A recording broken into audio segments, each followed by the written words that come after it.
Nagash is all, and all is one in Nagash. Dear Warhammers, today we will look into who is Nagash. How did Nagash become this powerful entity, this powerful enemy, this blight among humans? Once upon a time in the first human civilization of Khemri, a king had two sons. The first one was to become the next king. The second one was to become the new high priest of the main religion. But the second son was envious of his brother. He didn't mind to be the new high priest, but he wanted to be king as well. He wanted to wield power.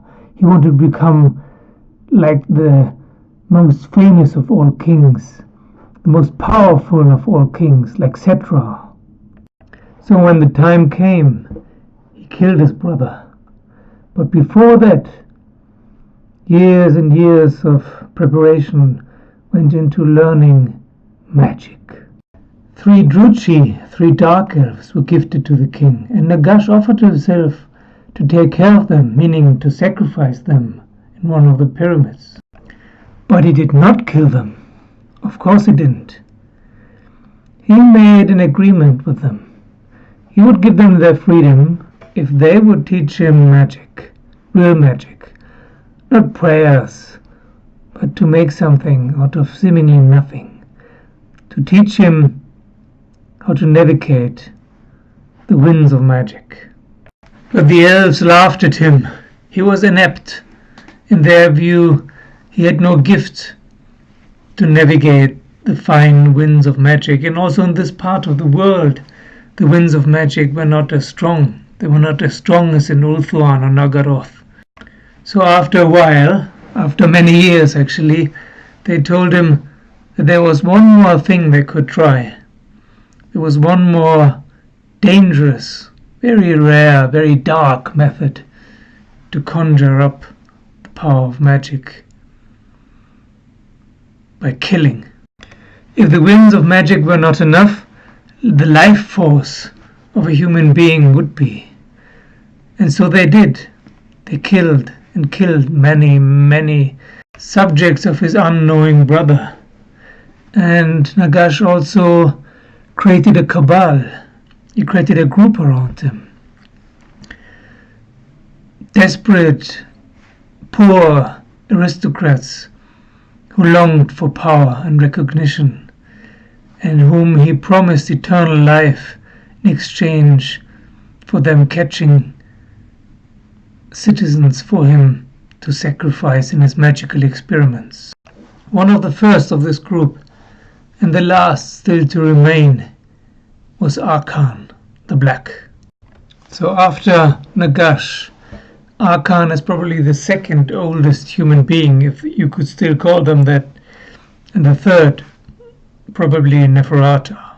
In an attempt to conquer all opposing cities, all opposing minor kings in Khemri, he was mortally wounded and fled to the mountains.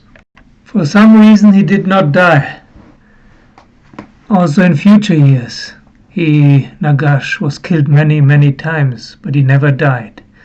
This was the first time he almost died, and what kept him alive was firstly his indomitable will, and secondly Skaven, who tried to rob him, but he killed them, and he stole from them the substance that made him Nagash.